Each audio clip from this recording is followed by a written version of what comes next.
En 1945, le Conseil national de la Résistance souhaitait déjà donner une retraite permettant aux vieux travailleurs de finir dignement leurs jours. Bien plus qu'un acquis social, notre système de retraite par répartition incarne les valeurs humanistes chères au groupe RDSE et qui sont au cœur du pacte républicain. 75 ans plus tard, ce pilier de notre équilibre social est de plus en plus fragilisé par une évolution démographique défavorable et un déficit qui pourrait devenir important. Selon les prévisions du COR, le régime serait déficitaire de 8 à 17 milliards d'euros en 2025 et la trajectoire se dégraderait jusqu'en 2030. Cette situation ne date malheureusement pas d'hier. En préface du livre blanc sur les retraites, Michel Rocard rappelait que nous avons vis-à-vis des générations futures un devoir de lucidité et un impératif de solidarité. Nous leur devons des choix pour garantir leur avenir. C'était en 1991.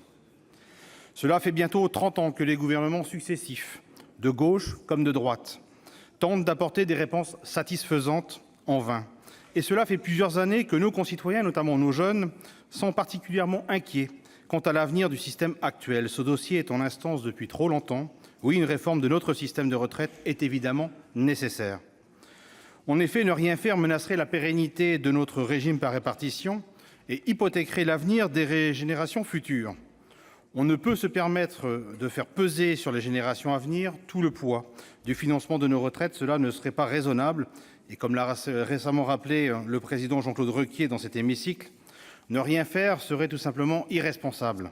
Nos concitoyens ne comprendraient pas que nous n'ayons trouvé ni le ton ni les mots d'une réforme juste. C'est pourquoi nous notons la volonté du Gouvernement de mettre en place un régime universel de retraite par points, tel que le Président de la République s'y était engagé pendant la campagne présidentielle. Le groupe RDSE est globalement, mais pas unanimement, Monsieur le Ministre, favorable, et l'a rappelé à plusieurs reprises au sein de cet hémicycle. Toutefois, comme nous l'ont rappelé nos concitoyens lors des grèves qui durent depuis plus d'un mois, la méthode du Gouvernement interroge. Et nous avons surtout besoin de plus de clarté sur le financement des futures retraites. Cette réforme ne doit pas être synonyme de rupture sociale ni de paupérisation des Français. Oui, Monsieur le Ministre, une réforme systémique est nécessaire et le souhait du Gouvernement de mettre en place un système qui repose sur 3 grands principes dont l'universalité, l'équité et la responsabilité est honorable. Ainsi, pour garantir la pérennité et l'universalité de notre système des retraites, il est souhaitable d'adapter un régime identique dans ses fondements pour tous les Français. C'est sans doute l'utilisation du terme universel qui crée autant d'incompréhension dans la population. Cependant, un système équitable doit permettre de mieux protéger nos concitoyens en tenant compte notamment des périodes de maternité, des carrières heurtées ou de la pénibilité, qui pour nous est un élément essentiel dont il faut tenir compte.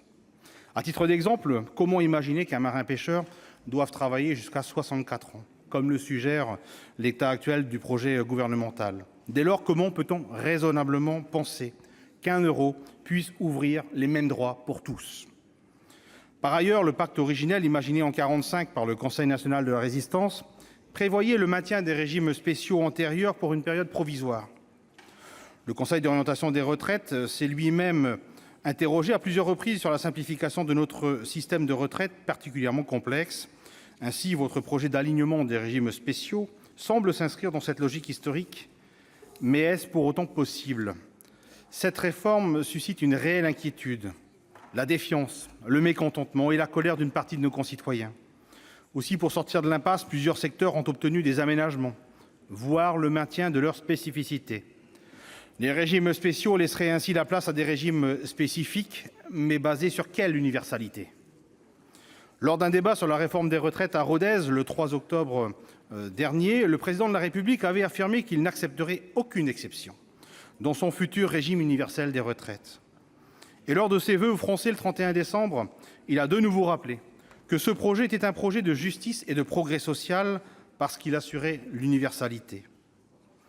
Loin de toute intention de ma part d'opposer le secteur public et le secteur privé, au regard des adaptations qui semblent se décider, n'est-il pas à craindre, Monsieur le Ministre, une fracture de notre pays qui verrait un régime universel s'adresser essentiellement aux salariés du secteur privé ? Je vous remercie de votre